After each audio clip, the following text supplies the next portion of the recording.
ಆತ್ಮೀಯ ವೀಕ್ಷಕರೇ ನಮಸ್ಕಾರ. ಸ್ನೇಹಿತ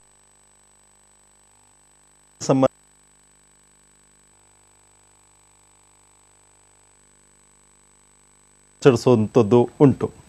ಕಾರಣ ಏನಪ್ಪ ಅಂತಂದರೆ, ಕನಿಷ್ಠ ಆ ದಿನವಾದರೂ ಕೂಡ ವಿಶೇಷವಾಗಿ ಆ ಒಂದು ವಿಷಯಕ್ಕೆ ಸಂಬಂಧಪಟ್ಟಂತೆ ಮಾತನಾಡೋದ್ರ ಮೂಲಕ ಎಲ್ಲರ ಗಮನವನ್ನು ಸೆಳೆಯುವಂಥದ್ದು ಅಷ್ಟೇ ಅಲ್ಲ, ಅದರ ಮೂಲಕ ಆ ವಿಷಯದ ಬಗ್ಗೆ ತಿಳುವಳಿಕೆಯನ್ನು ನೀಡುವಂತಹ ಪ್ರಯತ್ನವನ್ನು ಮಾಡಲಾಗ್ತಾ ಇದೆ.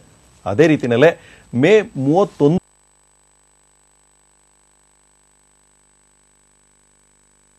ಅನ್ನುವಂಥದ್ದು ವಿಶ್ವದಲ್ಲಿ ಅನೇಕರು ತಂಬಾಕಿನ ದಾಸರಾಗ್ತಾ ಇದ್ದಾರೆ. ಅದರಲ್ಲೂ ಕೂಡ ವಿಶೇಷವಾಗಿ ಯುವಕರು ಮತ್ತು ಮಕ್ಕಳು ಸಹ ಇದರ ಪ್ರಭಾವಕ್ಕೆ ಒಳಗಾಗಿ ಸಾವನ್ನು ಅಪ್ತಾ ಇದ್ದಾರೆ. ಇದರ ಬಗ್ಗೆ ಆದಷ್ಟು ಜಾಗೃತಿಯನ್ನು ಮೂಡಿಸುವಂಥದ್ದು, ಅದರ ಬಗ್ಗೆ ಮಾಹಿತಿಯನ್ನು ನೀಡುವಂಥದ್ದು ಅಷ್ಟೇ ಅಲ್ಲ, ಇಡೀ ವಿಶ್ವವನ್ನೇ ಆರೋಗ್ಯ ವಿಶ್ವವನ್ನಾಗಿ ಮಾಡುವಂಥದ್ದು ಇದು ನಮ್ಮೆಲ್ಲರ ಕರ್ತವ್ಯ ಆಗಿದೆ. ಶನಿವಾರ ಮೇ 31 ಅಂದು ವಿಶ್ವ ತಂಬಾಕು ನಿಷೇಧ ದಿನವನ್ನು ಆಚರಿಸ್ತಾ ಇರುವಂಥ ಹಿನ್ನೆಲೆಯಲ್ಲಿ ಇಂದಿನ ಹಲೋ ಗೆಳೆಯರೇ ನೇರ ಫೋನ್ ಕಾರ್ಯಕ್ರಮದಲ್ಲಿ ತಂಬಾಕು ಮುಕ್ತ ಜೀವನ ಆರೋಗ್ಯದತ್ತ ಪಯಣ ಅನ್ನುವಂಥ ವಿಷಯಕ್ಕೆ ಸಂಬಂಧಪಟ್ಟಂತೆ ನಾವು ತಿಳ್ಕೊಳ್ಳೋಣ. ಈ ಒಂದು ವಿಷಯಕ್ಕೆ ಸಂಬಂಧಪಟ್ಟಂತೆ ಹೆಚ್ಚಿನ ಮಾಹಿತಿಯನ್ನು ನೀಡೋದಕ್ಕಾಗಿ ಇಂದು ನಮ್ಮ ಜೊತೆಗಿದ್ದಾರೆ ಕರ್ನಾಟಕ ರಾಜ್ಯ ಮತ್ತು ಕುಟುಂಬ ಕಲ್ಯಾಣ ನಿರ್ದೇಶನಾಲಯದ ರಾಜ್ಯ ತಂಬಾಕು ನಿಯಂತ್ರಣ ಘಟಕದ ವೈದ್ಯಕೀಯ ವಿಭಾಗದ ಜಂಟಿ ನಿರ್ದೇಶಕರು ಹಾಗೂ ಸದಸ್ಯ ಕಾರ್ಯದರ್ಶಿಗಳಾದಂಥ ಡಾಕ್ಟರ್ KB ಈಶ್ವರಪ್ಪ ಅವರಿಗೆ ನಮ್ಮ ದೂರದರ್ಶನದ ಪರವಾಗಿ ಹಾಗೂ ನಮ್ಮೆಲ್ಲ ವೀಕ್ಷಕರ ಪರವಾಗಿ ಕಾರ್ಯಕ್ರಮಕ್ಕೆ ಆತ್ಮೀಯವಾದಂಥ ಸ್ವಾಗತವನ್ನು ಕೊಡ್ತಿದ್ದೇನೆ. ನಮಸ್ಕಾರ ಡಾಕ್ಟರ್ ಈಶ್ವರಪ್ಪ. ಅದೇ ರೀತಿಯಲ್ಲೇ ನಮ್ಮ ಜೊತೆಗಿರುವಂಥವರು ರಾಜ್ಯ ತಂಬಾಕು ನಿಯಂತ್ರಣ ಘಟಕದ ರಾಜ್ಯ ಸಲಹೆಗಾರರಾದಂಥ ಡಾಕ್ಟರ್ ಜಗನ್ನಾಥ್ ಅವ್ರಿಗೂ ಸಹ ನಮ್ಮ ದೂರದರ್ಶನದ ಪರವಾಗಿ ಹಾಗೂ ನಮ್ಮೆಲ್ಲ ವೀಕ್ಷಕರ ಪರವಾಗಿ ಕಾರ್ಯಕ್ರಮಕ್ಕೆ ಆತ್ಮೀಯವಾದಂಥ ಸ್ವಾಗತವನ್ನು ಕೊಡ್ತದೆ. ಡಾಕ್ಟರ್ ಜಗನ್ನಾಥ್ ಅವರೇ, ತಮಗೂ ಕೂಡ ಕಾರ್ಯಕ್ರಮಕ್ಕೆ ಆತ್ಮೀಯವಾದಂಥ ಸ್ವಾಗತ. ಸ್ನೇಹಿತರೆ, ಎಂದಿನಂತೆ ಕಾರ್ಯಕ್ರಮವನ್ನು ಪ್ರಾರಂಭ ಮಾಡೋದಕ್ಕಿಂತ ಮುನ್ನ ಸೂಚನೆ ನೀಡೋದಾದರೆ, ತಾವು ಕೇಳುವಂತಹ ಪ್ರಶ್ನೆಗಳು ನೇರವಾಗಿರಲಿ, ಸಂಕ್ಷಿಪ್ತವಾಗಿರಲಿ, ಒಬ್ಬರು ಒಂದು ಪ್ರಶ್ನೆಯನ್ನು ಮಾತ್ರ ಕೇಳಿ. ಪ್ರಶ್ನೆ ಕೇಳುವಂಥ ಸಂದರ್ಭದಲ್ಲಿ ದಯವಿಟ್ಟು ನಮ್ಮ ಟಿವಿಯ ಧ್ವನಿಯನ್ನು ಆದಷ್ಟು ಕಡಿಮೆ ಮಾಡಿ ನೇರವಾಗಿ ಫೋನ್ ಮೂಲಕವೇ ಮಾತನಾಡಿ. ಇನ್ನು ತಮ್ಮ ಕರೆಯನ್ನು ತೆಗೆದುಕೊಳ್ಳೋದಕ್ಕಿಂತ ಮುನ್ನ ಪ್ರಶ್ನೆಯನ್ನು ಕೇಳೋದಾದರೆ, ಡಾಕ್ಟರ್ ಈಶ್ವರಪ್ಪ ಅವರೇ, ಈಗ ರಾಜ್ಯ ತಂಬಾಕು ನಿಯಂತ್ರಣ ಘಟಕ ಅಂತ ಪ್ರಾರಂಭ ಆಗಿದೆ ನಮ್ಮ ರಾಜ್ಯದಲ್ಲಿ. ಇದು ಯಾವಾಗ ಪ್ರಾರಂಭ ಆಯಿತು, ಯಾವ ಉದ್ದೇಶ ಇಟ್ಕೊಂಡು ಪ್ರಾರಂಭ ಆಯಿತು ಅಂತ ಒಂದಿಷ್ಟು ಸಂಕ್ಷಿಪ್ತವಾಗಿ ಹೇಳ್ಬೋದಾ? ಆಯಿತು. ಇದು ತಂಬಾಕಿನಿಂದ ದುಷ್ಪರಿಣಾಮಗಳು ಬಹಳ ಹಿಂದಿನಿಂದಲೂ ಗೊತ್ತಿತ್ತು ಎಲ್ಲರಿಗೂ. ಇದನ್ನು ಕಂಟ್ರೋಲ್, ಇದರ ಸೇವನೆಯಿಂದ ಆರೋಗ್ಯದ ಮೇಲೆ ದುಷ್ಪರಿಣಾಮಗಳು ಆಗ್ತಾವೆ ಅನೇಕ ರೀತಿ ಅಂತ ಗೊತ್ತಿತ್ತು. ಆದರೆ ಕಂಟ್ರೋಲ್ ಮಾಡಲಿಕ್ಕೆ ಯಾವುದೇ ಒಂದು ಕಾಯ್ದೆ ಆಗಲಿ ನಿಯಮಗಳಾಗಲಿ ಜಾರಿಯಲ್ಲಿ ಇರಲಿಲ್ಲ. ಅದನ್ನು ಮನಗಂಡು ಕೇಂದ್ರ ಸರ್ಕಾರ 2003ರಲ್ಲಿ ಕೋಟ್ಪಾ ಆಕ್ಟ್ ಅಂತ, ಅಂದರೆ cigarette and other tobacco prohibition of sales, exhibition, trade and control ಅಂತ ಹೇಳಿ ಒಂದು ಆಕ್ಟನ್ನು ತಂದರು. ಅದೇ ರೀತಿ 2004ರಲ್ಲಿ ನಿಯಮಗಳನ್ನು ಕೂಡ ರೂಪಿಸಿದ್ರು. ಅವಾಗಿನಿಂದಲೇ ದೇಶಾದ್ಯಂತ ಬಂದ್ರೂ ಕೂಡ ಈಗ 2008ರಿಂದ ನಮ್ಮ ರಾಜ್ಯದಲ್ಲಿ ರಾಜ್ಯ ತಂಬಾಕು ನಿಯಂತ್ರಣ ಘಟಕ ಅಂತೇಳಿ ರಾಜ್ಯ ಮಟ್ಟದಲ್ಲಿ ಸ್ಟಾರ್ಟ್ ಆಯಿತು. ಅದೇ ಥರ ಜಿಲ್ಲೆಗಳಲ್ಲಿ ಕೂಡ ಜಿಲ್ಲಾ ತಂಬಾಕು ನಿಯಂತ್ರಣ ಘಟಕ ಮತ್ತು ಉಸ್ತುವಾರಿ ಸಮಿತಿಗಳನ್ನು ಕೂಡ ನೇಮಿಸಲಾಯಿತು. ಆವಾಗಿಂದ ಈ ಚಟುವಟಿಕೆಗಳು ಪ್ರಾರಂಭ ಆಯಿತು. ಪ್ರಾರಂಭ ಆದ ನಂತರ ಸ್ಟಾರ್ಟ್ ವಿತ್ ರಾಜ್ಯ ಮಟ್ಟದಲ್ಲಿತ್ತು. ನಮ್ಮ ಕರ್ನಾಟಕಕ್ಕೆ ಬೆಂಗಳೂರು ಒಂದು ಡಿಸ್ಟಿಕ್, ಅರ್ಬನ್ ಡಿಸ್ಟಿಕ್, ಆನಂತರ ಗುಲ್ಬರ್ಗ ಒಂದು ಡಿಸ್ಟಿಕ್. ಪ್ರಾಯೋಗಿಕವಾಗಿ ಅವೆರಡು ಜಿಲ್ಲೆಗೆ ಈ ಕಾರ್ಯಕ್ರಮನ ಅನುಷ್ಠಾನ ಮಾಡಲಿಕ್ಕೆ ಒಂದು ಸ್ಟೇಟ್ ಆಂಟಿ ಟೊಬ್ಯಾಕೋ ಸೆಲ್ ಅಂತೇಳಿ ಈಗ ಕನ್ಸಲ್ಟೆಂಟ್ ನನ್ನ ಜೊತೆಯಲ್ಲಿರ್ತಕ್ಕಂಥ ಡಾಕ್ಟರ್ ಜಗನ್ನಾಥ್ ಆ ಥರ ಇವರು ಈಗಿದ್ದಾರೆ. ಅದಕ್ಕಿಂತ ಮೊದಲು ಇನ್ನೊಬ್ಬರಿದ್ರು. ಈಗ ವಿತ್ 3 ಜನ ಸಿಬ್ಬಂದಿಯೊಂದಿಗೆ ಸ್ಟಾರ್ಟ್ ಆಯಿತು. ಈಗ ಕಳೆದ ವರ್ಷದಿಂದ ಬ್ಲೂಮ್ಬರ್ಗ್ ಪ್ರಾಜೆಕ್ಟ್ ಅಂತ ಸ್ಟಾರ್ಟ್ ಆಗ್ತಾ ಇದೆ. ಇದರ ಇನ್ನೊಂದು 10 ಜಿಲ್ಲೆಗಳಿಗೆ, ಅದೇ ಥರ ಎಲ್ಲ ಜಿಲ್ಲೆಗಳಲ್ಲೂ ಈಗ ಸ್ಟಾರ್ಟ್ ಆಗಿದೆ. ಈಗ ಒಂದು 2-3 ಇಯರ್ಸಿಂದ ತುಂಬ ಇಂಟೆನ್ಸಿವ್ ಆಗಿ ಕಾರ್ಯಕ್ರಮ ಮಾಡ್ತಾ ಇದ್ದೀವಿ. ಈಗೆಲ್ಲ ಸುಮಾರು ಮಾಧ್ಯಮಗಳಲ್ಲಿ, ಎಲೆಕ್ಟ್ರಾನಿಕ್ ಮಾಧ್ಯಮ ಅಥವಾ ಈ ಥರ TV ಇದರಲ್ಲಿ ಮಾಧ್ಯಮ ಇರ್ಬೋದು, ಅಥವಾ ಪತ್ರಿಕಾ ಇದು ಆ ಮಾಧ್ಯಮದಲ್ಲಿ ಎಲ್ಲರಿಗೂ ಗಮನಕ್ಕೆ ಬಂದಿದೆ. ಅದು ಕಾರ್ಯಚಟುವಟಿಕೆಗಳು ನಡೀತಾ ಇದೆ. ಡಾಕ್ಟರ್ ಜಗನ್ನಾಥ್ ಅವರೇ, ಈಗ ತಂಬಾಕು ಅಂದಾಕ್ಷಣಕ್ಕೆ ಯಾವ್ಯಾವ ರೂಪಗಳಲ್ಲಿ ಬಳಸ್ತಾರೆ ಅನ್ನೋದು ಕೂಡ ತುಂಬ ಮುಖ್ಯವಾಗುತ್ತೆ. ಕೆಲವ್ರಿಗೆ ಏನು ಅನ್ಸುತ್ತೆ, ತಂಬಾಕು ಅಂದಾಕ್ಷಣಕ್ಕೆ ಬಿಡಿ ಸೇದುವಂಥದ್ದು ಅಥವಾ ಸಿಗರೇಟ್ ಸೇದುವಂಥದ್ದು ಕೇವಲ ಅಲ್ಲಿ ಮಾತ್ರ ಇರುತ್ತಾ, ಅಥವಾ ಬೇರೆ ರೂಪಗಳಲ್ಲೂ ಕೂಡ ತಂಬಾಕನ್ನು ಬಳಸ್ತಾರಾ? ನಮ್ಮ ದೇಶದಲ್ಲಿ ಈಗ ಎರಡು ವಿಧಾನ ಇದೆ. ಧೂಮಪಾನ ಮಾಡುವಂಥದ್ದು, ನಂತರ ಧೂಮರಹಿತ ಅಂತ. ಧೂಮಪಾನ ಅಂದ್ರೆ ಈಗ ಉದಾಹರಣೆಗೆ ನಾವು ಸಿಗರೇಟ್ ಇರ್ಬೋದು, ಬೀಡಿ ಇರ್ಬೋದು, ಸಿಗಾರ್ ಇರ್ಬೋದು, ಅಥವಾ ಹುಕ್ಕ ಇರ್ಬೋದು. ಇದಕ್ಕೆ ಧೂಮಪಾನವಾದ ಉತ್ಪನ್ನಗಳು ಅಂತ ಹೇಳ್ತೇವೆ. ಅದೇ ರೀತಿಯಾಗಿ ಧೂಮರಹಿತ ಅಂತ ಸಹ ಇರುತ್ತೆ. ಅಂದ್ರೆ ಸ್ಮೋಕ್ಲೆಸ್ ಟೊಬ್ಯಾಕೋ ಪ್ರಾಡಕ್ಟ್ಸ್ ಅಂತ, ಇಂಗ್ಲಿಷ್ ಅಲ್ಲಿ ಸ್ಮೋಕ್ಲೆಸ್ ಟೊಬ್ಯಾಕೋ ಪ್ರಾಡಕ್ಟ್ಸ್ ಅಂತ ಹೇಳ್ತೀವಿ. ಸೊ ಇದ್ರ ಪ್ರಕಾರ ಖೈನಿ ಇರ್ಬೋದು, ಗುಟ್ಕಾ ಇರ್ಬೋದು, ಮಿಶ್ರಿ, ಮಾವ, ನಂತರ ಎಲೆ ಅಡಿಕೆ ಸಹಿತ ಪುಡಿ, ಕಡ್ಡಿ ಪುಡಿ ಹಾಕೊಂಡು ತಿನ್ನುವಂಥದ್ದು. ಸೊ ಇದನ್ನೆಲ್ಲ ನಾವು ಹೊಗೆ ರಹಿತ ತಂಬಾಕು ಉತ್ಪನ್ನಗಳು ಅಂತ ಹೇಳ್ತೀವಿ. ಸೊ ಇಷ್ಟರ ಮಟ್ಟಿಗೆ ನಮ್ಮ ದೇಶದಲ್ಲಿ ತಂಬಾಕು ಉತ್ಪನ್ನಗಳ ಸೇವನೆ ಆಗ್ತಾ ಇದೆ. ನೀವು ಹೇಳ್ತಿರೋಂಥದ್ದು ಎಲೆ ಅಡಿಕೆ, ಅದು ಅದರಿಂದ ಏನು ತೊಂದರೆ ಇಲ್ಲ, ಆದ್ರೆ ಅದರ ಒಳಗಡೆ ಕಡ್ಡಿ ಪುಡಿ ಹಾಕೊಳ್ಳುವಂಥದ್ದು ತೊಂದರೆ ಅಂತ ತೊಂದರೆ ಆಗುತ್ತೆ. ಸೊ ಹೀಗಾಗಿ ಎಲೆ ಅಡಿಕೆ ಸಮೇತ ತಂಬಾಕು ಉತ್ಪನ್ನಗಳ ಸೇವನೆ ಮಾಡಿದ್ರೆ ಅದು ತಪ್ಪಾಗುತ್ತೆ, ಆರೋಗ್ಯಕ್ಕೆ ಹಾನಿಕಾರ ಆಗುತ್ತೆ. ಡಾಕ್ಟರ್ ಈಶ್ವರಪ್ಪ ಅವರು, ಈಗ ತಂಬಾಕು ಸೇವನೆ ಈ ರೀತಿಯಲ್ಲಿ ಬಳಸ್ತಾ ಇದ್ದಾರೆ. ಈಗ ಅವ್ರು ಹೇಳ್ತಾ ಇದ್ರು ಧೂಮಪಾನ ಮತ್ತೆ ಆ ಧೂಮರಹಿತ ಅಂತ ಹೇಳ್ತಾ ಇದ್ರು. ಈ ರೀತಿ ಬಳಸೋದ್ರಿಂದ ಯಾವ ರೀತಿಯಲ್ಲಿ ಆರೋಗ್ಯದ ಮೇಲೆ ಅದು ಪರಿಣಾಮ ಬೀರುತ್ತೆ, ದುಷ್ಪರಿಣಾಮ ಅಂತ? ಈಗ ಉದಾಹರಣೆಗೆ ಹೊಗೆ ರಹಿತ ಅಥವಾ ಹೊಗೆ ಯುಕ್ತ ಅಂತ ಹೇಳ್ತೀವಲ್ಲ, ಹೊಗೆ ಯುಕ್ತ ಅಂತಂದ್ರೆ ಈಗಾಗಲೇ ನಮ್ಮ ಡಾಕ್ಟರ್ ಜಗನ್ನಾಥ್ ಅವರು ಹೇಳಿದಂಗೆ ಬೀಡಿ, ಸಿಗರೇಟು, ಹುಕ್ಕ ಈ ಥರದಲ್ಲಿ ಆ ಥರ ಹೊಗೆ ಇದು ಸಹಿತ ಧೂಮಪಾನ ಮಾಡೋದ್ರಿಂದ ಈಗ ಬಾಯಿನ ಕ್ಯಾನ್ಸರ್ ಇರ್ಬೋದು, ಲ್ಯಾರಿಂಗ್ಸ್ ಇರ್ಬೋದು, ಶ್ವಾಸಕೋಶ ಎಲ್ಲರಿಗೂ ಗೊತ್ತೇ ಇದೆ, ಶ್ವಾಸಕೋಶದ ಕ್ಯಾನ್ಸರು ಅಥವಾ ಹೃದಯ ಸಂಬಂಧಿ ಕಾಯಿಲೆಗಳು, ಸ್ಟ್ರೋಕ್ ಇರ್ಬೋದು. ಅದೇ ರೀತಿ ಹೆಣ್ಮಕ್ಳಲ್ಲಿ ನಮ್ಮ ದೇಶದಲ್ಲಿ ಕಡಿಮೆ ಇದ್ರೂ ಕೂಡ ಅವರಲ್ಲೂ ಕೂಡ ಕೆಲವರು ಸ್ಮೋಕರ್ಸ್ ಇದ್ದಾರೆ, ಸ್ಮೋಕ್ ಮಾಡ್ತಾರೆ ಕೆಲವರು, ಬಹಳ ಕಡಿಮೆ ಪ್ರಮಾಣ. ಅವರಲ್ಲಿ ಹುಟ್ಟತಕ್ಕಂಥ ಪ್ರಿಮೆಚೂರ್ ಡೆಲಿವರಿ ಅಂತ ಹೇಳ್ತೀವಿ, ಹುಟ್ಟೋ ಮಗು ತೂಕ ಕಡಿಮೆ ಇರೋದು, ಲೋ ಬರ್ತ್ ವೆಯ್ಟ್ ಅಂತ ಹೇಳ್ತೀವಿ, ಅಂತ ಮಕ್ಕಳಾಗ್ತವೆ. ಆಮೇಲೆ ಅಬಾರ್ಷನ್ ಆಗೋದು, ಈ ತರ ದುಷ್ಪರಿಣಾಮಗಳು ಆಗ್ತವೆ. ಕಾರ್ಡಿಯೋವ್ಯಾಸ್ಕ್ಯುಲರ್, ಸ್ಟ್ರೋಕು, ನಂತರ ಯಾವುದೇ ಕ್ಯಾನ್ಸರ್ಗೆ ಟೊಬ್ಯಾಕೋ ಹೆಚ್ಚಿನ ಭಾಗ ಗಂಡಸರಲ್ಲಿ ಬರ್ತಕ್ಕಂಥ ಕ್ಯಾನ್ಸರ್ನಲ್ಲಿ 50% ಡೈರೆಕ್ಟ್ಲಿ ಇದ್ರದ್ದು ಪಾತ್ರ ಇರುತ್ತೆ, ಹೊಗೆ ಸೊಪ್ಪಿನ ಪಾತ್ರ ಇರುತ್ತೆ ಅದ್ರ ಪ್ರಾಡಕ್ಟ್ದು. ಹೆಣ್ಮಕ್ಳಲ್ಲಿ ಬರ್ತಕ್ಕಂಥ ಕ್ಯಾನ್ಸರ್ನಲ್ಲಿ 25% ಡೈರೆಕ್ಟ್ ಇದ್ರದ್ದು ಎಫೆಕ್ಟ್ ಇರುತ್ತೆ. ಮತ್ತೆ ಈಗ ಡಾಕ್ಟರ್ ಜಗನ್ನಾಥ್ ಅವರ, ಈಗ ಧೂಮಪಾನ ಮಾಡೋದ್ರಿಂದ ವಿಶೇಷವಾಗಿ, ಯಾಕೆಂದ್ರೆ ಎಷ್ಟೋ ಜನ ಏನು ಮಾಡ್ತಿರ್ತಾರೆ ಅಂತಂದ್ರೆ ಈ ಧೂಮಪಾನವನ್ನು ಮಾಡ್ತಿರ್ತಾರೆ, ಈ ರೀತಿ ಮಾಡೋದ್ರಿಂದ ಆಗುವಂತಹ ಸಮಸ್ಯೆ ಏನು? ಇದರಲ್ಲಿ ಎರಡು ರೀತಿಯಾದ ಸಮಸ್ಯೆ ಇರುತ್ತೆ ಧೂಮಪಾನ ಮಾಡೋದ್ರಿಂದ. ಮೊದಲನೇ ಸಮಸ್ಯೆ, ಯಾರು ಧೂಮಪಾನ ಮಾಡ್ತಾರೋ ಅವರಿಗೆ ಆರೋಗ್ಯದ ಸಮಸ್ಯೆಗಳು. ಡಾಕ್ಟರ್ ಈಶ್ವರಪ್ಪ ಅವರು ಹೇಳಿದಾಗೆ ಕ್ಯಾನ್ಸರ್ ಆಗಿರ್ಬೋದು, ಯಾವುದು ಲಂಗ್ ಕ್ಯಾನ್ಸರ್, ಶ್ವಾಸಕೋಶದ ಕ್ಯಾನ್ಸರ್ ಇರ್ಬೋದು, ಈಸೋಫೇಗಸ್, ಪ್ಯಾಂಕ್ರಿಯಾಸ್, ಲ್ಯಾರಿಂಗ್ಸ್, ಥ್ರೋಟ್, ಈ ರೀತಿಯಾದ ಕ್ಯಾನ್ಸರ್ಸ್ ಆಗೋ ಸಮಸ್ಯೆಗಳು ಜಾಸ್ತಿ ಇರುತ್ತೆ. ಅದೇ ರೀತಿಯಾಗಿ ಸ್ಮೋಕಿಂಗ್ ಅಂತ ಹೇಳಿದ ಕೂಡಲೇ ಇನ್ನೊಂದು ನಮಗೆ ಗುರ್ತು ಬರೋದು ಅಂದರೆ ಸೆಕೆಂಡ್ ಹ್ಯಾಂಡ್ ಸ್ಮೋಕಿಂಗ್ ಅಂತ ಹೇಳ್ತೀವಿ, ಅಂದರೆ ಪರೋಕ್ಷ ಧೂಮಪಾನ. ಈಗ ಒಬ್ಬ ಸ್ಮೋಕರ್ ಧೂಮಪಾನ ಮಾಡಿರೋ ಹೊಗೆಯನ್ನು ಇತರರಿಗೆ ಸೇವನೆ ಮಾಡಲಿಕ್ಕೆ ಅವಕಾಶ ಮಾಡಿಕೊಡ್ತಾರೆ. ಸೊ ಈ ಸ್ಮೋಕರ್ಗೆ ಯಾವ ರೀತಿಯಾದ ಕಾಯಿಲೆಗಳು ಬರುತ್ತೋ ಅದೇ ರೀತಿಯಾಗಿ ಪರೋಕ್ಷ ಧೂಮಪಾನಿಗೂ ಸಹ ಇದೇ ರೀತಿಯಾದ ಕಾಯಿಲೆಗಳು ಬರುವಂತ ಸಂಭವ ಹೆಚ್ಚಾಗಿರುತ್ತೆ. ಸೊ ಧೂಮಪಾನ ಮಾಡೋದ್ರಿಂದ ಜನರಿಗೆ ಮತ್ತೆ ಸೇವನೆ ಮಾಡೋರಿಗೆ ಇಬ್ಬರಿಗೂ ತೊಂದರೆ ಆಗೋ ಸಂಭವ ಜಾಸ್ತಿ ಇರುತ್ತೆ. ಹಾಗಿದ್ರೆ ಈಗ ಡಾಕ್ಟರ್ ಈಶ್ವರಪ್ಪ ಅವರೇ, ಈಗ ಭಾರತದಲ್ಲಿ ತಂಬಾಕು ಸೇವನೆ ಅನ್ನೋಂಥದ್ದು ಇದೆಯಲ್ಲ, ಈ ಧೂಮಪಾನ ಮಾಡುವಂಥವ್ರ ಸಂಖ್ಯೆ ಇದೆಲ್ಲ ಹೇಗಿದೆ ಅಂತ ತಾವು ಹೇಳ್ತೀರಾ? ಈಗ ಅದೊಂದು ಗ್ಯಾಟ್ ಸರ್ವೆ ಅಂತ ಹೇಳ್ತೀವಿ, ಗ್ಲೋಬಲ್ ಟೊಬ್ಯಾಕೋ ಸ್ಮೋಕ್ ಮಾಡೋರ್ದು ಒಂದು ಸರ್ವೆ ಮಾಡಿದ್ದಾರೆ 2009ರಲ್ಲಿ. 15 ವರ್ಷದ ಮೇಲ್ಪಟ್ಟು ಇರ್ತಕ್ಕಂಥವ್ರಲ್ಲಿ ಅದು ನಮ್ಮ ದೇಶದಲ್ಲಿ ಒಂದಲ್ಲ ಒಂದು ಥರದ್ದು 35% ಜನಸಂಖ್ಯೆ ಒಂದಲ್ಲ ಒಂದು ಥರದ್ದು ಟೊಬ್ಯಾಕೋ ಇದನ್ನ ಉಪಯೋಗಿಸ್ತಾ ಇದ್ದಾರೆ. ಅದರಲ್ಲಿ ಸ್ಮೋಕ್ಸು ಹೊಗೆ ಸಹಿತ ಇರ್ತಕ್ಕಂಥದ್ದು 14%, 14%, ಹೊಗೆ ರಹಿತ 26%. ಅದೇ ರೀತಿ ನಮ್ಮ ಕರ್ನಾಟಕದಲ್ಲೂ ಕೂಡ ಒಂದಲ್ಲ ಒಂದು ಥರದ್ದು ತಂಬಾಕು ಉತ್ಪನ್ನವನ್ನು 28% ಜನ ಉಪಯೋಗಿಸ್ತಾರೆ.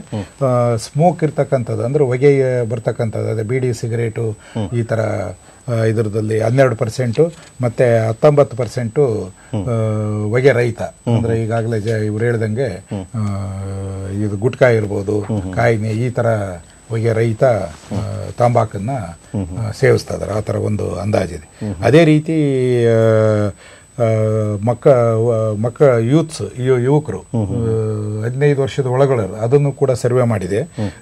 ಅದನ್ನು ಕೂಡ ಸುಮಾರು ಒಂದು 14% ಅವರಲ್ಲೂ ಕೂಡ ಈ ಚಟಕ್ಕೆ ಬಲಿಯಾಗಿದ್ದಾರೆ ಅಂತ ಒಂದು ಅಂದಾಜು ಇದೆ. ಮತ್ತೆ ಜಗನ್ನಾಥ್ ಅವರೇ, ಈಗ ಈ ಪುರುಷರು ಮತ್ತೆ ಸ್ತ್ರೀಯರನ್ನ ನಾವು ತೆಗೆದುಕೊಂಡಂತ ಸಂದರ್ಭದಲ್ಲಿ ವಿಶೇಷವಾಗಿ ಈಗ ಏನಾಗ್ತಿದೆ ಅಂತಂದ್ರೆ ಈ ತಂಬಾಕು ಸೇವನೆ ಇರಬಹುದು, ಧೂಮಪಾನ ಸೇವನೆ ಇರಬಹುದು, ಇದರ ಅಂಕಿಅಂಶಗಳು ಏನು ಹೇಳುತ್ತೆ? ಈಗ ನಮ್ಮ ದೇಶದಲ್ಲಿ ಸ್ಮೋಕರ್ಸ್ ಅಂದರೆ ಧೂಮಪಾನಿಗಳು ಅಂದರೆ ಹೆಚ್ಚಿನ ಭಾಗ ನಮ್ಮ ರಾಜ್ಯದಲ್ಲಿ ಸುಮಾರು 23% ಅಷ್ಟು ಜನ ಧೂಮಪಾನಿಗಳಿದ್ದಾರೆ ಪುರುಷರು. ಸ್ತ್ರೀಯರು ಸ್ವಲ್ಪ ಪ್ರಮಾಣ ಕಡಿಮೆ ಇದೆ, ಸುಮಾರು ಒಂದು 0.3% ಅಷ್ಟು ಪ್ರಮಾಣ ನಮ್ಮ ಕರ್ನಾಟಕ ರಾಜ್ಯದಲ್ಲಿದೆ. ಅದೇ ರೀತಿ ಹೊಗೆ ರಹಿತ ಟೊಬ್ಯಾಕೊ ಪ್ರಾಡಕ್ಟ್ಸ್, ತಂಬಾಕು ಉತ್ಪನ್ನಗಳು ಅಂದರೆ ಪುರುಷರು ಸುಮಾರು 22% ಇದ್ದಾರೆ ನಮ್ಮ ರಾಜ್ಯದಲ್ಲಿ, ಆದರೆ ಸ್ತ್ರೀಯರು ಸುಮಾರು 16% ಇದ್ದಾರೆ ನಮ್ಮ ರಾಜ್ಯದಲ್ಲಿ. ಸೊ ನಾವು ಏನು ಪರಿಗಣಿಸಬೇಕು ಅಂದರೆ ಹೊಗೆ ರಹಿತ ತಂಬಾಕು ಉತ್ಪನ್ನಗಳು ಹೆಚ್ಚಾಗಿ ಹೆಂಗಸರು ಸೇವನೆ ಮಾಡ್ತಿದ್ದಾರೆ. ಸೊ ಕೇವಲ ಪುರುಷರಿಗೆ ಮಾತ್ರ ಸೀಮಿತವಾಗಿಲ್ಲ ಈ ಒಂದು ತಂಬಾಕು ವ್ಯಸನ, ಹೆಂಗಸರಿಗೂ ಮತ್ತೆ ಹೆಣ್ಣು ಮಕ್ಕಳಿಗೂ ಸಹ ಈ ಒಂದು ತಂಬಾಕು ಚಟಕ್ಕೆ ಬಲಿಯಾಗಿರೋದು. ಈಶ್ವರಪ್ಪ, ಈಗ ಅವರು ಹೇಳ್ತಾ ಇದ್ದಾರೆ ನೋಡಿ, ಯುವಕರು ಇದ್ದಾರೆ ಮತ್ತೆ ಮಕ್ಕಳು ಇದ್ದಾರೆ ಈ ರೀತಿಯಲ್ಲಿ ಅಂತ ಅಂದ್ಬಿಟ್ಟು, ಈ ರೀತಿ ಇರೋದಕ್ಕೆ ಕಾರಣ ಏನು? ಯಾಕೆಂದ್ರೆ ಯುವಕರು ಇವತ್ತೊಂದು ದಿವಸ ಅವರು ದುಶ್ಚಟಗಳಿಗೆ ಬಲಿ ಆಗ್ತಿರುವಂಥದ್ದು, ವ್ಯಸನಿಗಳಾಗ್ತಿರುವಂಥದ್ದು. ಅದೇ ರೀತಿ ನಾವು ಮಹಿಳೆಯರು, ಯಾಕೆಂದ್ರೆ ನಾವು ಪುರುಷರು ಅಷ್ಟೇ ಅಂತ ನಾವು ಅನ್ಕೊಳ್ತೀವಿ. ಈ ರೀತಿ ಕಾರಣ ಏನಂತೀರ? ಅದು ನಾವು ಯಾವುದೇ ಔಷಧಿ ಇದರಲ್ಲಿ ನಾವು ಹ್ಯಾಬಿಟ್ ಫಾರ್ಮಿಂಗ್ ಡ್ರಗ್ಸ್ ಔಷಧಿಗಳು ಅಂತ ಹೇಳ್ತೀವಿ. ಅಂದ್ರೆ ಚಟಕ್ಕೆ ಬರ್ತಕ್ಕಂಥದ್ದು ಅಡಿಕ್ಷನ್ ಫಾರ್ಮಿಂಗ್ ಡ್ರಗ್ಸ್ ಅಂತ ಹೇಳ್ತೀವಿ. ಎಕ್ಸಾಂಪಲ್, ಸ್ಪಷ್ಟವಾದ ಉದಾಹರಣೆ ಅಡಿಕ್ಷನ್ ಫಾರ್ಮಿಂಗ್ ಅಂತಂದ್ರೆ ಮಾರ್ಫಿನ್, ಫೆಥೋಡಿನ್, ಹಿರಾಯಿನ್ ಅಂತ ಹೇಳ್ತೀವಲ್ಲ, ಆ ಥರದವು. ಅವೇನು ಅಂದ್ರೆ ಒಂದ್ಸರಿ ಚಟಕ್ಕೆ ಅದ್ರ ಸುಳಿ ಸಿಕ್ತು ಅಂತಂದ್ರೆ ಅದಿಲ್ದಲೇ ನಾವು ಇರ್ಲಿಕ್ಕಾಗೋದಿಲ್ಲ. ಅದು ಫ್ರೀಕ್ವೆನ್ಸಿನೂ ಜಾಸ್ತಿ ಆಗುತ್ತೆ, ಡೋಸೇಜು ಕೂಡ ಜಾಸ್ತಿ ಆಗಬೇಕಾಗುತ್ತೆ, ಅದಕ್ಕೆ ನಿರಂತರವಾಗಿ ಅದು ಬೇಕೇ ಆಗುತ್ತೆ. ಅದಿಲ್ಲದೆ ಇದ್ರೆ ಅವನಿಗೆ ನಾರ್ಮಲ್ ಆಗಿ ಇರೋಕ್ಕೆ ಸಾಧ್ಯನೇ ಇಲ್ಲ. ಅದಕ್ಕೆ ನಾವು ಅಡಿಕ್ಷನ್ ಫಾರ್ಮಿಂಗ್ ಡ್ರಗ್ಸ್ ಅಂತ ಹೇಳ್ತೀವಿ. ಇವೆಲ್ಲ ಈ ಕಾಫಿ, ಟೀ, ಈಗ ಸ್ಮೋಕಿಂಗು, ಇವು ಹ್ಯಾಬಿಟ್ ಫಾರ್ಮಿಂಗ್ ಅಂತ ಹೇಳ್ತೀವಿ. ಇವು ಇಲ್ಲದೆ ಇದ್ದೇ ಇರೋಕ್ಕೆ ಆಗೋದಿಲ್ಲ. ಇದಕ್ಕಿಂತ ಕಾಫಿ, ಟೀಗಿಂತ ಇದು ಟೊಬ್ಯಾಕೊ ಇನ್ನೂ ಒಂದು ಹೆಜ್ಜೆ ಮುಂದಿದೆ. ಅದಕ್ಕೆ ಒಂದ್ಸರಿ ಸ್ಟಾರ್ಟ್ ಆಗ್ಬಿಟ್ರೆ ಬಿಡೋದೇ ಕಷ್ಟ. ಅವರು ಎಷ್ಟು ಸ್ಮೋಕ್ ಮಾಡ್ತಾರೆ ಅಷ್ಟು ಸ್ಮೋಕ್ ಮಾಡಿದ್ರೆ ಈ ವಿಲ್ ನಾರ್ಮಲ್. ಅವರು ಡೈಲಿ ಓದೋದಿರ್ಬೋದು ಅಥವಾ ಏನೇ ಅವರು ಕೆಲಸ ಕಾರ್ಯಗಳನ್ನು ಮಾಡಲಿಕ್ಕೆ ಇದಾಗ್ತಾರೆ. ಅದಕ್ಕೂ ಆ ಚಟಕ್ಕೆ ಬಲಿ ಆಗಿಬಿಟ್ರೆ ಅದು ಬಿಟ್ಟು ಬರೋದು ಬಹಳ ಕಷ್ಟ. ಹಂಗಾಗಿ ಹ್ಯಾಬಿಟ್ ಫಾರ್ಮಿಂಗ್ ಆದ್ಮೇಲೆ ಅದ್ರಿಂಗ್ ಹೊರಗೆ ಬರೋದು ಬಹಳ ಕಷ್ಟ ಆಗುತ್ತೆ. ಅದಕ್ಕೋಸ್ಕರ ಆಮೇಲೆ ಅದೇ ಫೀಲ್ ಯುಫೋರಿಕ್ ಎಫೆಕ್ಟ್ ಅಂತ ಹೇಳ್ತೀವಿ. ಅವ್ರಿಗೆ ಏನೋ ಒಂಥರ ಫೀಲಿಂಗ್ ಆಫ್ ವೆಲ್ ಬೀಯಿಂಗ್ ಅಂತ ಹೇಳ್ತೀವಿ. ಆ ಥರ ಅವ್ರಿಗೊಂದು ಹುಮ್ಮಸ್ಸು ಅಥವಾ ಸ್ಫೂರ್ತಿ ಬರಲಿಕ್ಕೆ ಅಂತ. ನಾವೀಗ ನಾನು ಸ್ಮೋಕಿಂಗು ಇಲ್ಲ, ಯಾವುದೂ ಇಲ್ಲ, ನಾನು ಯಾವಾಗಲೂ ಇದೇ ಸ್ಫೂರ್ತಿನಲ್ಲೇ ಇರ್ತೀನಿ. ಆದ್ರೆ ಅವ್ರು ಕಲ್ತಿರೋದ್ರಿಂದ ಅದಿಲ್ಲದೆ ಇದ್ರೆ ಅವರಿಗೆ ಬರೋದಿಲ್ಲ. ಈ ತರ ಒಂದು ನಮ್ಮ ನರ್ವಸ್ ಸಿಸ್ಟಮ್ ಮೇಲೆ, ಅಂದ್ರೆ ಮೆದುಳಿನ ಮೇಲೆ ಇಷ್ಟು ಪ್ರಭಾವ ಬೀರುತ್ತೆ. ಹಾಗಾಗಿ ಈಗ ಒಂದು ಕರೆಯನ್ನು ತೆಗೆದುಕೊಂಡು ಮಾತನ್ನ ಮುಂದುವರಿಸೋಣ. ತುಮಕೂರಿಂದ ಕರೆಯಿರುವಂತದ್ದು ಶಶಿಕಲಾ ಅವರ ಕೇಳಿತ ಪ್ರಶ್ನೆಯನ್ನು. ಹಲೋ ಸರ್, ನಮಸ್ತೆ. ನಮಸ್ಕಾರ, ಕೇಳಿ.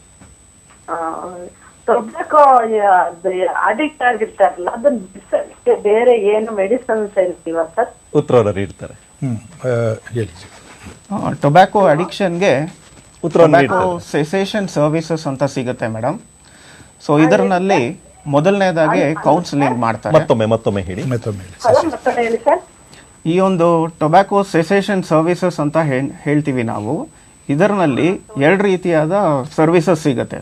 ಮೊದಲನೇದಾಗಿ ಆಪ್ತ ಸಮಾಲೋಚನೆ, ಅಂದರೆ ಒಬ್ಬರು ಕೌನ್ಸಿಲರ್ ಆಗಿರ್ಬೋದು, ಒಬ್ಬರು ಸೋಷಿಯಲ್ ವರ್ಕರ್ ಆಗಿರ್ಬೋದು, ಇವರು ಯಾರು ಈ ಒಂದು ಟ್ರೈನಿಂಗ್ ಒಳಗೆ ಪಡ್ಕೊಂಡಿರ್ತಾರೋ ಅವರಿಗೆ ನಾವು ಈ ಟೊಬ್ಯಾಕೊ ಸೆಸೇಷನ್ ಬಗ್ಗೆ ಮಾಹಿತಿ ನೀಡ್ಬೋದು. ಅಂದರೆ ಯಾವ ರೀತಿಯಾಗಿ ಈ ಒಂದು ಚಟದಿಂದ ಹೊರಗೆ ಬರಬೇಕು ಅಂತ ನಾವು ತಿಳಿಸ್ಕೊಡ್ತೀವಿ. ಇನ್ನೊಂದು ಉದಾಹರಣೆ ಏನು ಅಂದರೆ ಫಾರ್ಮಕೊಲಾಜಿಕಲ್ ಥೆರಪಿ, ಅಂದರೆ ನಿಕೋಟಿನ್ ಥೆರಪಿ ಅಂತ ಹೇಳ್ತೀವಿ, ನಿಕೋಟಿನ್ ರೀಪ್ಲೇಸ್ಮೆಂಟ್ ಥೆರಪಿ ಅಂತ ಹೇಳ್ತೀವಿ. ಸೊ ಯಾರು ಈ ಒಂದು ತಂಬಾಕು ಸೇವನೆ ಚಟಕ್ಕೆ ಒಳಗಾಗಿರ್ತಾರೋ ಅವರಿಗೆ ಸ್ವಲ್ಪ ಪ್ರಮಾಣದಲ್ಲಿ ನಾವು ನಿಕೋಟಿನ್ ಅನ್ನೋ ಒಂದು ಪದಾರ್ಥನ ಚೂಯಿಂಗಮ್ ರೀತಿಯಲ್ಲಿ ಒಂದು ಸ್ಟ್ಯಾಂಡರ್ಡ್ ಡೋಸ್ನಲ್ಲಿ ನಾವು ಕೊಟ್ಟು ಗ್ರ್ಯಾಜುಯಲ್ ಆಗಿ ಅದನ್ನು ಕಡಿಮೆ ಮಾಡಿ ತರ್ತೀವಿ. ಈ ಒಂದು ಥೆರಪಿನ ಟೊಬ್ಯಾಕೊ ಸೆಸೇಷನ್ ಸರ್ವಿಸಸ್ ಅಂತ ಹೇಳ್ತಾರೆ. ಸೊ ಒಂದು ಆಪ್ತ ಸಮಾಲೋಚನೆ ಮುಖಾಂತರ ಮಾಡ್ತಾರೆ, ನಂತರ ಇನ್ನೊಂದು ಫಾರ್ಮಕಾಲಜಿಕಲ್ ಥೆರಪಿ ಅಂದರೆ ನಿಕೋಟಿನ್ ರೀಪ್ಲೇಸ್ಮೆಂಟ್ ಥೆರಪಿ ಅಂತ ಮಾಡ್ತಾರೆ. ಸೊ ಈ 2 ವಿಧಾನವನ್ನು ಸೇರಿಸ್ಕೊಂಡು ನಾವು ಟೊಬ್ಯಾಕೋ ಸೆಸೇಷನ್ ಅಂದರೆ ತಂಬಾಕು ಮುಕ್ತ ಜೀವನ ಮಾಡಲಿಕ್ಕೆ ಅವಕಾಶ ಮಾಡಿಕೊಡ್ಬೋದು. ಜನಾರ್ದನ್ ಅವರೇ, ಅವರು ಒಂದು ಪ್ರಶ್ನೆ ಕೇಳಿದ್ರು, ಏನು ಅಂತಂದ್ರೆ ಈ ರೀತಿಯಲ್ಲಿ ಆಪ್ತ ಸಮಾಲೋಚನೆ ಈ ರೀತಿಯಲ್ಲಿ ಬಿಡಿಸಬಹುದು ಅಂತ ಕೇಳ್ತಾರೆ. ಅವ್ರು ಕೇಳಿದ್ದು ಔಷಧಿ ಏನಾದ್ರು ಇದೆಯಾ ಅಂತ. ಔಷಧಿ ಇದೆ ನಿಕೋಟಿನ್ ರೀಪ್ಲೇಸ್ಮೆಂಟ್ ಥೆರಪಿನಲ್ಲಿ nicotine chewing gums, nicotine patches ಅಂತ ನಮಗೆ ಸಿಗುತ್ತೆ. 2 mg ಮತ್ತು 4 mg ರೂಪದಲ್ಲಿ ಸಿಗುತ್ತೆ. ಇದು ನಾವು ಡಾಕ್ಟರ್ನ ಕನ್ಸಲ್ಟ್ ಮಾಡಿ ಮೆಡಿಕಲ್ ಪ್ರಿಸ್ಕ್ರಿಪ್ಷನ್ ಮುಖಾಂತರ ನಾವು ತಗೊಳ್ಬೇಕಾಗಿ ಬರುತ್ತೆ. ಇದನ್ನ ಬಿಡಿಸ್ಲಿಕ್ಕೆ ಟೊಬ್ಯಾಕೋ ಸೆಸೇಷನ್ ಸೆಂಟರ್ಸ್ ಅಂತ ಹೇಳಿ ನಮ್ಮ ನಿಮಾನ್ಸ್ನಲ್ಲಿ ನಮ್ಮ ಮೆಂಟಲ್ ಇದ್ರದ್ದು national institute of mental health and neuro sciences ಅಲ್ಲೊಂದು ಸೆಸೇಷನ್ ಸೆಂಟರ್ ಇದೆ. ಅದೇ ತರ ಎಲ್ಲ ಜಿಲ್ಲಾ ಆಸ್ಪತ್ರೆಗಳು ಸೈಕಿಯಾಟ್ರಿಕ್ ಡಿಪಾರ್ಟ್ಮೆಂಟ್ಗೆ ಹೋದ್ರೆ ಸೈಕಾಲಜಿಸ್ಟ್ ಇದ್ದಾರೆ. ಅವರು ಇವರಿಗೆ ಮನ ಪರಿವರ್ತನೆ ಆಗಂಗೆ ಇದರಿಂದ ಆಗ್ತಕ್ಕಂಥ ದುಷ್ಪರಿಣಾಮ ಅದ್ರದ್ದೆಲ್ಲ ಹೇಳಿ ತಿಳುವಳಿಕೆನೂ ಕೊಡ್ತಾರೆ. ಅದೇ ತರ ನಮ್ಮ ಡಾಕ್ಟರ್ ಜಗನ್ನಾಥ್ ಹೇಳಿದಂಗೆ ಈ ಮೆಡಿಸಿನ್ ಮುಖಾಂತರನೂ ಅದನ್ನ ಕಂಟ್ರೋಲ್ ಮಾಡ್ಲಿಕ್ಕೆ ಇರುತ್ತೆ. ಯಾವುದೇ ಅಂತ ಸಮಸ್ಯೆ ಇದ್ರೆ ಜಿಲ್ಲಾ ಆಸ್ಪತ್ರೆಯಲ್ಲಿ ನಮ್ಮ ಮಾನಸಿಕ ವಿಭಾಗದನ್ನ ಇವ್ರು ಕಾಂಟ್ಯಾಕ್ಟ್ ಮಾಡಿದ್ರೆ ಅವರು ಇದು ತಾಲೂಕು ಮಟ್ಟದಲ್ಲಿ ಏನಾದ್ರು ಇರೋದು? ತಾಲೂಕು ಮಟ್ಟದಲ್ಲಿ ಸೈಕಾಲಜಿಸ್ಟ್ಸ್ ಇವರೆಲ್ಲ ಕೌನ್ಸಿಲರ್ಸ್ ಎಲ್ಲ ಇರೋದಿಲ್ಲ.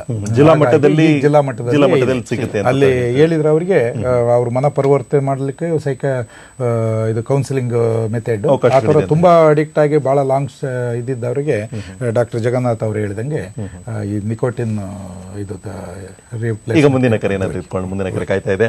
ಮಲ್ಲೇಶ್ವರಮಿಂದ ಕರೆ ಇರುವಂತದ್ದು. ರಾಧಾವರ ಕೇಳಿ ತಮ್ಮ ಪ್ರಶ್ನೆಯನ್ನ.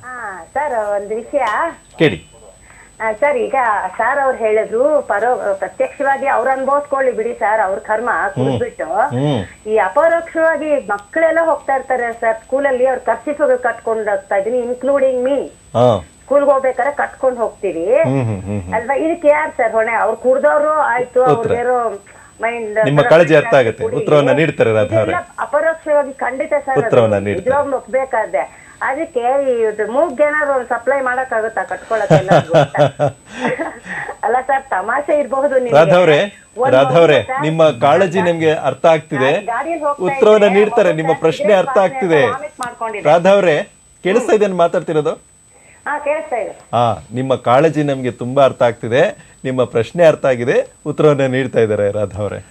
ನೀವು ಮೇಡಮ್, ನೀವು ಈಗ ಕ್ವಶನ್ ಸರಿಯಾದ ಪ್ರಶ್ನೆನೇ ಕೇಳಿದಿರಿ. ಈಗ ಸೇದವರು ಸೇದಕ್ಕೆ ಅಂದ್ಲಿ ಪಕ್ಕದಾಗೆ ನಾವು ಸೇದೆ ಇದ್ದವರು ಕೂಡ ಅವರಿಂದ ನಾವು ಸೇದಿ ಅನಾರೋಗ್ಯಕ್ಕೆ ಆ ಹೊಗೆಯನ್ನು ಕುಡಿದ್ಬಿಟ್ಟು ಅನಾರೋಗ್ಯಕ್ಕೆ ತುತ್ತಾಗ್ತಾ ಇದ್ದೀವಿ. ಅದ್ರ ಬಗ್ಗೆ ಏನು ಅಂತ ನಿಮ್ಮ ಪ್ರಶ್ನೆ ಬಹುಶಃ. ಇದಕ್ಕೇ ನಾವು ಹೇಳ್ತೀವಿ, ಈ ಸ್ಮೋಕಿಂಗ್ ನಮ್ಮ ಈ ನಾನು ಕೋರ್ಟ್ ಆಕ್ಟ್ 2003 ಅಂತ ಹೇಳಿದ್ನಲ್ಲ, ಅದರಲ್ಲಿ ಕಾಯ್ದೆ 4 ಇದೆ. ಅದರಲ್ಲಿ ಸ್ಮೋಕಿಂಗ್ ಇನ್ ಪಬ್ಲಿಕ್ ಪ್ಲೇಸಸ್ ಅಂತ, ಅಂದರೆ ಸಾರ್ವಜನಿಕ ಸ್ಥಳಗಳಲ್ಲಿ ಧೂಮಪಾನ ಇದು ನಿಷೇಧಿಸಿದೆ ಅಂತೇಳಿ. ಅಲ್ಲಿ ಏನಾಗುತ್ತೆ, ಅಂಥ ಕಡೆ ಸ್ಮೋಕ್ ಮಾಡಿದರೆ ಇವರು ಸ್ಮೋಕ್ ಅಲ್ದೇ ಇವರು ನಾನ್ ಸ್ಮೋಕ್ ಇವರು ಬೇರೆ ಜೊತೆಗಿದ್ದವ್ರದ್ದು ಕೂಡ ಆ ಹೊಗೆ ಅಲ್ಲಿ ತುಂಬ ಹೊತ್ತಿರುತ್ತೆ, 4 hours ತನಕ ಇರುತ್ತೆ ಆ ಹೊಗೆ. ಅದನ್ನ ಸೇವನೆ ಮಾಡ್ತಾರೆ. ಹೆಚ್ಚು ಕಡಿಮೆ ಇದೇ ಪ್ರಮಾಣದಲ್ಲಿ ಅವ್ರಿಗೂ ಆಗುತ್ತೆ, ಅದೇ ಪ್ರಮಾಣದಲ್ಲಿ ಆರೋಗ್ಯದ ಮೇಲೂ ಕೂಡ ನಾನು ಈಗಾಗಲೇ ಹೇಳ್ದಂಗೆ ದುಷ್ಪರಿಣಾಮಗಳು ಆಗ್ತವೆ. ಅದಕ್ಕಿಂತ ಸ್ಥಳದಲ್ಲಿ ಪಬ್ಲಿಕ್ ಪ್ಲೇಸಸ್ನಲ್ಲಿ ನಿಷೇಧ ಇದೆ 4ನೇ ಇದರಲ್ಲಿ. ಪಬ್ಲಿಕ್ ಪ್ಲೇಸಸ್ ಯಾವ್ಯಾವು ಅಂತಂದ್ರೆ, ಈಗ ಬಸ್ ಸ್ಟ್ಯಾಂಡ್ ಇರ್ಬೋದು, ರೈಲ್ವೆ ಸ್ಟೇಷನ್ ಇರ್ಬೋದು, ಸಾರ್ವಜನಿಕ ನಾವು ಸಂಪರ್ಕಗಳು ಅಂತ ಹೇಳ್ತೇವೆ, ಬಸ್ಸು, ಟ್ರೈನ್ ಇರ್ಬೋದು, ಈ ತರ ಹೋಟೆಲ್ಸ್ ಇರ್ಬೋದು, ರೆಸ್ಟೋರೆಂಟ್ಗಳು ಇರ್ಬೋದು, ಒಂದು ಮಾಲ್ಗಳು ಇರ್ಬೋದು, ಈ ತರದವೆಲ್ಲ ಏನೇ ಸರ್ಕಾರಿ ಕಚೇರಿಗಳು, ಇವೆಲ್ಲವೂ ಕೂಡ ಪಬ್ಲಿಕ್ ಪ್ಲೇಸ್ ಇದು ಡೆಫಿನಿಷನ್ ಒಳಗಡೆ ಬರ್ತವೆ. ಹಂಗೆ ಸಾರ್ವಜನಿಕರು ಎಲ್ಲಿ ಸೇರ್ತಾರೋ ಅಂತ ಕಡೆ ಇವನ್ನ ಧೂಮಪಾನವನ್ನ ನಿಷೇಧಿಸಿದೆ. ಡಾಕ್ಟರ್ ಜಗನ್ನಾಥ್ ಅವರೇ, ಈಗ ಅವರು ಹೇಳ್ತಾ ಇದ್ರು ಏನು ಅಂತಂದ್ರೆ ಸಾರ್ವಜನಿಕ ಸ್ಥಳಗಳಲ್ಲಿ ಅಂತ ಅನ್ನೋದನ್ನ ಈಶ್ವರಪ್ಪ ಅವರು, ಆ ಥರ ಸಾರ್ವಜನಿಕ ಸ್ಥಳಗಳು ಅಂದರೆ ಕೆಲವ್ರಿಗೆ ಏನು ಅನಿಸ್ಬಿಡುತ್ತೆ ಅಂತಂದರೆ ಸರ್ಕಾರಿ ಜಾಗಗಳಲ್ಲಿ ಸೇದೋಂಗಿಲ್ಲ, ಅಂದರೆ ನಾವು ಖಾಸಗಿ ಜಾಗಗಳಲ್ಲಿ ಸೇರಬಹುದು ಅನ್ನೋವಂಥದ್ದು ಇರುತ್ತೆ. ಹಾಗಾಗಿ ಸಾರ್ವಜನಿಕ ಸ್ಥಳ ಅಂದರೆ ಯಾವ್ಯಾವ್ದು ಬರುತ್ತೆ ನೋಡಿ? ಸಾರ್ವಜನಿಕ ಸ್ಥಳ ಅಂದರೆ ಎಲ್ಲಿ ಸಾರ್ವಜನಿಕರಿಗೆ ಮೂವ್ಮೆಂಟ್ ಮಾಡಲಿಕ್ಕೆ ಒಂದು ಆಕ್ಸೆಸ್ ಇದೆಯೋ ಅದೆಲ್ಲ ಸಹ ಸಾರ್ವಜನಿಕ ಸ್ಥಳ. ಅದು ಸರ್ಕಾರಿ ಆಗಿರ್ಬೋದು, ಖಾಸಗಿ ಆಗಿರ್ಬೋದು, ಯಾವುದೇ ರೀತಿಯಲ್ಲಿ ಇರ್ಬೋದು. ಸಾರ್ವಜನಿಕರಿಗೆ ಪ್ರವೇಶ ಇದ್ದಲ್ಲಿ ಅದೆಲ್ಲ ಸಾರ್ವಜನಿಕ ಸ್ಥಳ ಅಂತ ಆಗುತ್ತೆ. ಉದಾಹರಣೆಗೆ ಥಿಯೇಟರ್, ಅದು ಪ್ರೈವೇಟ್ ಓನ್ಡ್ ಬಿಲ್ಡಿಂಗ್ ಇದ್ರೂ ಸಹ ಖಾಸಗಿಯಾಗಿದ್ರೂ ಅದು ಸಹ ಖಾಸಗಿಯಾಗಿದ್ರೂ ಸಹ ಅವ್ರಿಗೆ ಹಕ್ಕಿಲ್ಲ ಅಲ್ಲಿ ಜನರಿಗೆ ಸೇದೋದಕ್ಕೆ. ಅದು ಪ್ರವೇಶ ಇರೋ ಕಾರಣದಿಂದ ಅದಕ್ಕೆ ನಾವು ಪಬ್ಲಿಕ್ ಪ್ಲೇಸ್ ಅಂತ ಹೇಳ್ತೀವಿ. ಅದೇ ರೀತಿಯಾಗಿ ವರ್ಕ್ ಪ್ಲೇಸ್ ಅಂದ್ರೆ ಆಫೀಸ್, ಅದು ಪ್ರೈವೇಟ್ ಆಗಿರ್ಬೋದು, ಅಂಗಡಿ ಆಗಿರ್ಬೋದು, ಯಾವುದೇ ಆಗಿರ್ಬೋದು, ಅದು ಸಹ ನಾವು ಪಬ್ಲಿಕ್ ಪ್ಲೇಸ್ ಅಂತ ಪರಿಗಣಿಸ್ತೇವೆ. ಸೊ ನಂತರ ಆಡಿಟೋರಿಯಮ್ಸ್ ಇರ್ಬೋದು, ಸ್ಟೇಡಿಯಂ ಇರ್ಬೋದು, ಎಲ್ಲೆಲ್ಲಿ ಜನರಿಗೆ ಪ್ರವೇಶ ಮಾಡಲಿಕ್ಕೆ ಅವಕಾಶ ಇದೆಯೋ ಅದೆಲ್ಲ ಸಹ ನಾವು ಪಬ್ಲಿಕ್ ಪ್ಲೇಸ್, ಒಟ್ಟಿನಲ್ಲಿ ಒಬ್ಬ ವ್ಯಕ್ತಿಗಿಂತ ಮತ್ತೊಬ್ಬ ವ್ಯಕ್ತಿ ಇರೋಂತ ಸ್ಥಳಗಳಲ್ಲಿ ಎಲ್ಲೂ ಸಹ ಅಲ್ಲಿ ಧೂಮಪಾನ ಮಾಡಲಿಕ್ಕೆ ಅವಕಾಶ ಇರೋದಿಲ್ಲ. ಇದೇ ವಿಷಯಕ್ಕೆ ಸಂಬಂಧಪಟ್ಟಂತೆ ನಾವು ಮಾತಾಡೋದಾದ್ರೆ, ಈಗ ನಾನು ರಸ್ತೆನಲ್ಲಿ ಹೋಗ್ತಿರ್ತೀನಿ, ನಾನು ಹೌದು ಸಿಗ್ನಲ್ ಸಿಗುತ್ತೆ, ನಿಲ್ಲಿಸ್ತೀನಿ, ಪಕ್ಕದಲ್ಲಿ ಕಾರ್ ನಿಂತಿರುತ್ತೆ. ಕಾರ್ನಿಂದ ಏನ್ ಮಾಡ್ತಿರ್ತಾನೆ ಅಂತಂದ್ರೆ ಆತ ಸಿಗರೇಟ್ ಅನ್ನ ಸೇತಿರ್ತಾನೆ ಅಥವಾ ಬಿಡಿಯನ್ನ ಸೇತಿರ್ತಾನೆ. ಇಂಥ ಸಂದರ್ಭದಲ್ಲಿ ಅವನು ಹೇಳ್ಬೋದು, ನಾನು ಕಾರ್ ಒಳಗೆ ಕುಳಿತಿದ್ದೀನಿ, ಇದು ನನ್ನ ಸ್ಥಳ ಅಂತ ಅಂದ್ಬಿಟ್ಟು. ಇಂಥ ಸಂದರ್ಭದಲ್ಲಿ ಹೇಗೆ? ಇಂಥ ಸಂದರ್ಭದಲ್ಲಿ ಈಗ ನಮ್ಮ cigarette and other tobacco products ಕಾಯ್ದೆ ಏನಿದೆ ಅದರಲ್ಲಿ ಪಬ್ಲಿಕ್ ಕನ್ವೇಯನ್ಸ್ ಅಂತ ಇದೆ. ಅದೊಂದು ಪಬ್ಲಿಕ್ ಪ್ಲೇಸ್ ಅಂತ ಪರಿಗಣಿಸ್ತೀವಿ. ಅಂದ್ರೆ ಉದಾಹರಣೆಗೆ ಬಸ್ ಇರ್ಬೋದು, ಟ್ರೈನ್ ಇರ್ಬೋದು, ಏರೋಪ್ಲೇನ್ ಇರ್ಬೋದು, ಇದೆಲ್ಲ ಪಬ್ಲಿಕ್ ಕನ್ವೇಯನ್ಸ್ ಅಂತ ತಿಳ್ಕೊಳ್ತೀವಿ. ಆದ್ರೆ ಪ್ರೈವೇಟ್ ವೆಹಿಕಲ್ಸ್ಗೆ ಅದು ಅವಕಾಶ ಮಾಡಿಕೊಟ್ಟಿಲ್ಲ. ಅಂದ್ರೆ ಖಾಸಗಿ ವೆಹಿಕಲ್ಸ್ ಅನ್ನ ನಾವು ಪಬ್ಲಿಕ್ ಪ್ಲೇಸ್ ಅಂತ ಹೇಳಲಿಕ್ಕೆ ಬರೋದಿಲ್ಲ. ಸೊ ಕೆಲವೊಂದು ಲೋಪದೋಷಗಳು ಇದಾವೆ ನಮ್ಮ ಕಾಯ್ದೆನಲ್ಲಿ. ಆದ್ರೂ ಸಹ ಇದು ನಮ್ಮ ಜವಾಬ್ದಾರಿ, ಸಾರ್ವಜನಿಕರ ಜವಾಬ್ದಾರಿ. ನಮ್ಮಿಂದ ಇನ್ನೊಬ್ಬರಿಗೆ ತೊಂದರೆ ಆಗದೆ ಇರೋ ರೀತಿನಲ್ಲಿ ನೋಡ್ಕೊಳ್ಳೋದು ನಮ್ಮ ಜವಾಬ್ದಾರಿ. ಹಾಗಾಗಿ ಇನ್ನೊಬ್ಬರಿಗೆ ತೊಂದರೆ ಆಗದೆ ಇರೋ ರೀತಿನಲ್ಲಿ ಕೆಲವೊಂದು ಸೆಲೆಕ್ಟೆಡ್ ಪ್ಲೇಸಸ್ ನಲ್ಲಿ ಧೂಮಪಾನ ಮಾಡೋದ್ರಲ್ಲಿ ಬೇರೆಯವರಿಗೆ ತೊಂದರೆ ಆಗದೆ ಇರೋ ಕಾರಣ ಹೆಚ್ಚಿರುತ್ತೆ. ಮುಂದಿನ ಕರೆಯನ್ನ ತೆಗೆದುಕೊಳ್ಳೋಣ. ಮಾಲೂರಿನಿಂದ ಕರೆ ಇರುವಂತದ್ದು ಶಿವರೆಡ್ಡಿ ಅವರೇ, ಕೇಳಿ ತಮ್ಮ ಪ್ರಶ್ನೆಯನ್ನ. ಸರ್ ಅದೇ ಸರ್, ನಾವು ಈ ತಂಬಾಕು ಸೇವನೆ ಸ್ವಲ್ಪ ಸ್ಮೋಕ್ ಇದೆಯಾ, ನಮ್ಗೆ ಡಯಾಬಿಟ್ ಇದೆ, ಅದಕ್ಕೆ ನೀವೇನೋ ಔಷಧಿ ಹೇಳಿದ್ರಲ್ಲ, ಅದು ತಗೊಂಡ್ರೆ ಡಯಾಬಿಟ್ಗೆ ಏನು ಎಫೆಕ್ಟ್ ಇಲ್ಲ ಸರ್? ಉತ್ತರವನ್ನ ನೀಡ್ತಾರೆ. ಇದು ನಾನು ಈಗಾಗಲೇ ಹೇಳಿದೆ, ಎಲ್ಲವನ್ನೂ ಹೇಳಲಿಲ್ಲ. ಕೆಲವು ಟೊಬ್ಯಾಕೋ ಅಂದರೆ ಈ ತಾಂಬಾಕನ್ನು ಯಾವುದೇ ರೂಪದಲ್ಲಿ, ಹೊಗೆ ರೂಪದಲ್ಲಿ ಇರ್ಬೋದು, ಯಾವುದೇ ರೂಪದಲ್ಲಿ ಸೇದಿದ್ರೆ ಅನೇಕ ದುಷ್ಪರಿಣಾಮ ಆಗ್ತವೆ ಅಂತೇಳಿ ಮೇಲೂ ಕೂಡ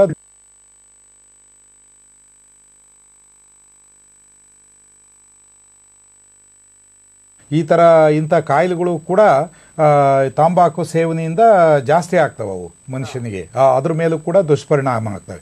ಶರೀರದಲ್ಲಿ ಜನರಲಿ ಹೇಳಬೇಕು ಅಂದರೆ ಹೆಚ್ಚಿನ ಭಾಗ ಶರೀರದಲ್ಲಿರ್ತಕ್ಕಂಥ ಎಲ್ಲ ಅಂಗಾಂಗಗಳ ಮೇಲೂ, ಎಲ್ಲ ಸಿಸ್ಟಮ್ ಮೇಲೂ ಕೂಡ ಡೈರೆಕ್ಟ್ಲಿ ಇದರದ್ದು ಎಫೆಕ್ಟ್ ಇದ್ದೇ ಇರುತ್ತೆ. ಆದರೆ ಹೆಚ್ಚಿನದಲ್ಲಿ ಶ್ವಾಸಕೋಶ, ಅನ್ನನಾಳ, ಇದು ಗಾಳಿ, ಲಂಗ್ಸ್ ಇರ್ಬೋದು, ಈ ಥರ ಹೊಟ್ಟೆನಲ್ಲಿ ಕ್ಯಾನ್ಸರ್ ಆಗುತ್ತೆ, ಗ್ಯಾಸ್ಟ್ರಿಕ್ ಅಲ್ಸರ್ಸ್ ಆಗ್ತವೆ, ಈ ಥರ ಅನೇಕ ಎಲ್ಲ ಭಾಗದಲ್ಲೂ ಇದಾಗ್ತವೆ. ಆದರೆ ಇಂಥವು ಜಾಸ್ತಿ ಪ್ರಮಾಣದಲ್ಲಿ ಇರ್ತವೆ. ಈ ಥರ ನಾನ್ ಕಮ್ಯುನಿಕಬಲ್, ಸಾಂಕ್ರಾಮಿಕ ಅಲ್ಲದೆ ಇರ್ತಕ್ಕಂಥ ರೋಗಗಳು ಕೂಡ ಜಾಸ್ತಿ ಆಗ್ತವೆ ತಂಬಾಕು ಸೇವನೆಯಿಂದ.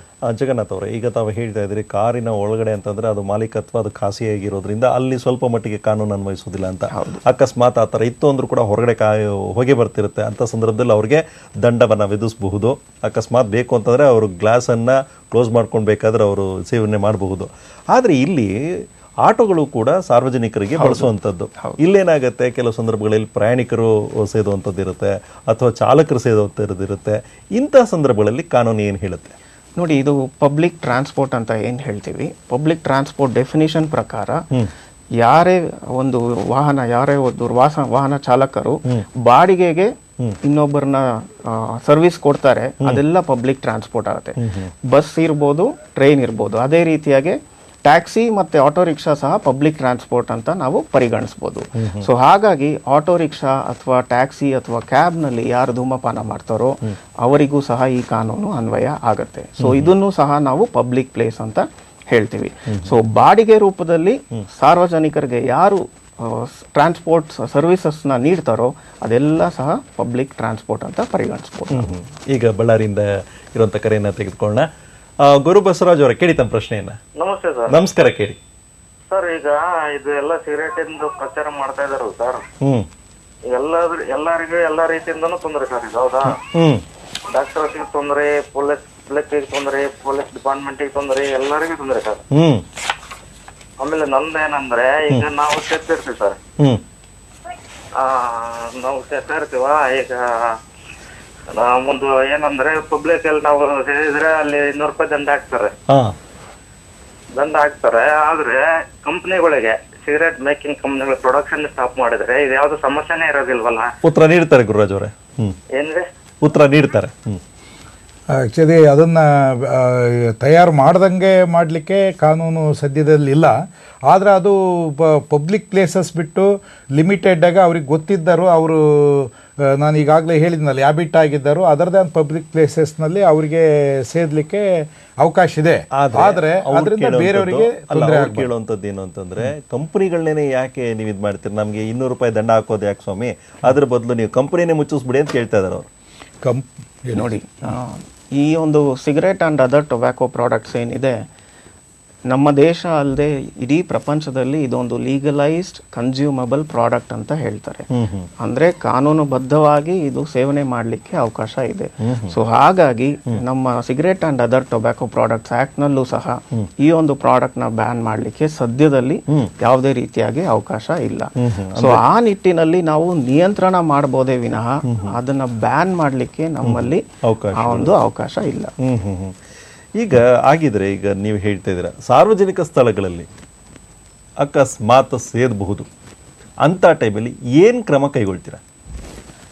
ನೋಡಿ, ಕೆಲವೊಂದು